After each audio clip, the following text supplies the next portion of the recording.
Hello guys, my name is Anna and I'm a Ukrainian, and I have decided I will vlog daily from my country Ukraine since the start of this awful war with Russia.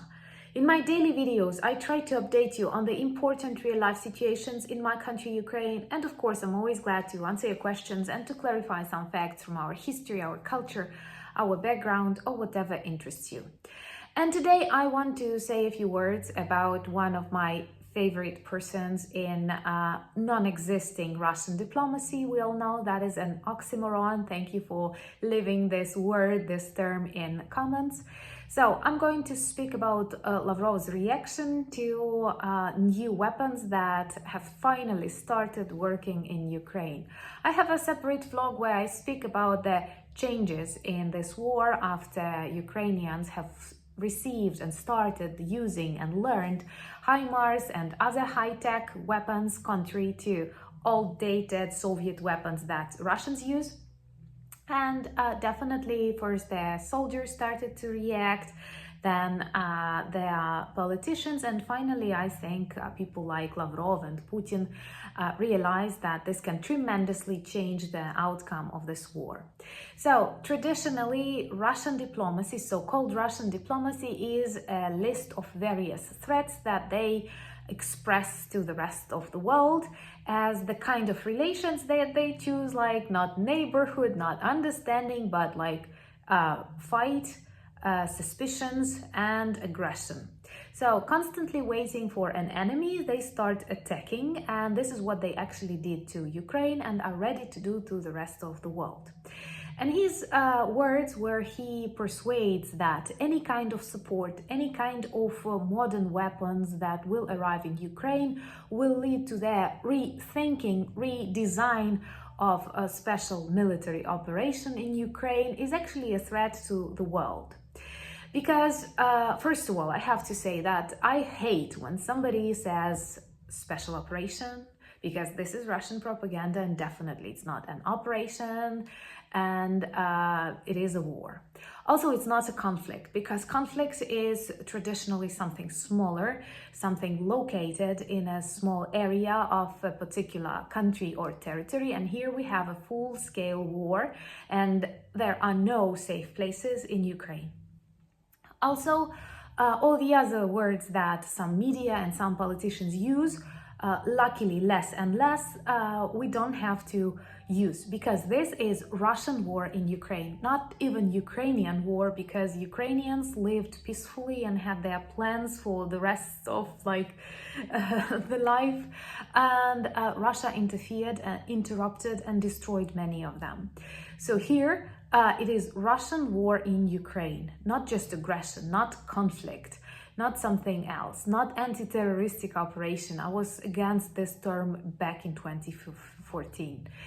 So, but for me, it is already the Third World War, because when a leader, a legal leader, still legal leader of Russia, threatens the world with nuclear weapons, threatens the world with various attacks, does not let other countries support Ukraine, or say that or says that they will be responsible for independent countries, responsible for the support of other independent countries, because Russia does not like that, definitely that is a threat to global stability. Of course, the longer this war continues, the less people believe Russian diplomacy. Fewer people listen to what they actually say. But the fact that they continue sending these messages to the universe is just another proof that they are very dangerous and they have to be stopped.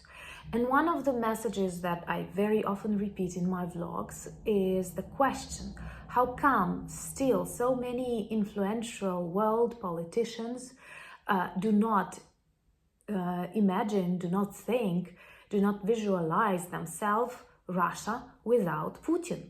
We can imagine any country without the president they have. There are lots of examples how countries lost their presidents, good and bad, due to various facts, starting from natural death or some kind of assassinations, and finishing with revolution changes, like when people quit Of course, you cannot imagine a Russian president quitting his position like Yeltsin did that, but perhaps he had to, and he drank a lot. But in general, after Putin, and when we look at Russian history, traditionally they have to die on their position. So maybe if it is so necessary for the change of Russian scenery, maybe. Anyway, Russia as a country, Russia as a storage of natural resources will stay after Putin, Lavrov, and others leave.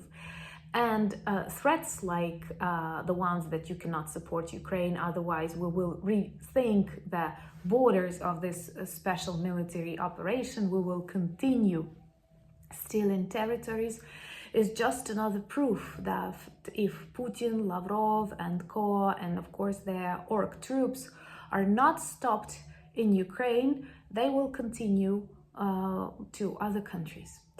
What makes me feel sad is the fact that Ukraine has already become a battlefield, and many things were lost, many lives were lost.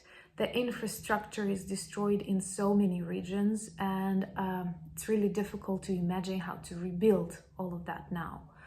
But having made so many sacrifices, having seen so many ugly crimes of Russia in Ukraine, there is no way that we can start talking with them. Something that was possible before this full-scale war is impossible now. So I do believe it is not okay to threaten people. You never feel comfortable when your neighbor, I don't know, a shop assistant, your boyfriend threatens you, and this kind of people are always treated as toxic, negative, dangerous. So just the very same thing must be applied to Russia, and those good Russians who live abroad, who do not support Putin, they still have to understand that it's normal that many people react negatively when they hear about Russia, because today Russia stands for evil, Russia stands for blood, Russia stands for mass murders, Russia stands for labor camps. And it must be a long period of changes, reforms, reconciliations for people to start associating this name with something normal. And recently I have read in Facebook, it seems to me, one phrase that made me think a lot. How come people don't see that there is no Russia at all right now? This organization, this terroristic organization that is destroying the world order right now, killing civilians in Ukraine, threatening civilized world, cannot be treated as a country. Of course, there is population, there is language, there is culture, but they don't act as a state, they don't act as a legitimate country, and something must be done, because we all agree that bullies, they are cowards, but when they see that people listen and adjust to their demands, they continue threatening, and maybe one day, one really bad day, Putin will be able to push the button. I honestly do not believe in that, but I'm also the person who did not believe that full-scale war is possible. So this is my Ukrainian reaction to Lavrov's threat and to the world, and be brave like Ukraine, you say. Yeah, that's the only solution. Thank you for your subscriptions to my channel. They mean a lot. If you like my vlogs, like, share, and of course subscribe, as they give me a better chance to speak more about the situation in Ukraine. And I believe it's really important as this war continues, and we really don't know how it can finish, but we know how it must finish. Thank you for buying me coffees, for becoming my patrons. Most importantly, thank you for your advice, and Slava Ukraini!